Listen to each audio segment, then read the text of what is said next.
যার মধ্যে ইয়াজুজ ও মাজুজের আবির্ভাব বিশেষভাবে উল্লেখযোগ্য।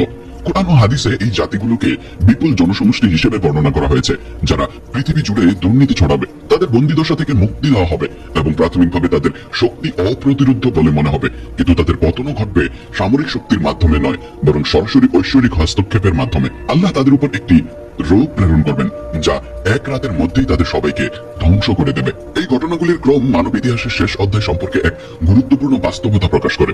শেষ সময় চিহ্নিত হবে অলৌকিক হস্তক্ষেপ দ্বারা, প্রাকৃতিক, রাজনৈতিক বা সামরিক উন্নয়ন দ্বারা নয়।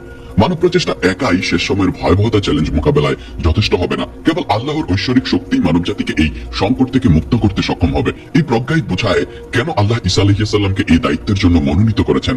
তিনি এমন এক নবী যাকে জীবিত অবস্থায় আসমানে তুলে নেওয়া হয়েছিল এবং অলৌকিক ক্ষমতা দিয়ে তাকে আবার ফিরিয়ে দেওয়া হবে। এটি প্রমাণ করেছে শেষ সময়ের সমস্যাগুলো মানবিক সমাধানের মাধ্যমে নয়, বরং আসমানি হস্তক্ষেপের মাধ্যমেই সমাধান হবে। এই ঘটনাগুলো মুসলিম উম্মাহের ভূমিকাও স্পষ্ট করে। মুহাম্মদ সাল্লাল্লাহু আলাইহি ওয়াসাল্লাম তার অনুসারীদের শেষ সময়ের জন্য প্রস্তুত করেছিলেন, কিন্তু নিজে পুনরায় ফিরে আসবেন না, কারণ তার দায়িত্ব ছিল পূর্ণাঙ্গ দিক নির্দেশনা ও উদাহরণ প্রদান করা, যাতে তার উম্মাহ পরবর্তী প্রজন্মে পরীক্ষাগুলো মোকাবেলা করতে সক্ষম হয়।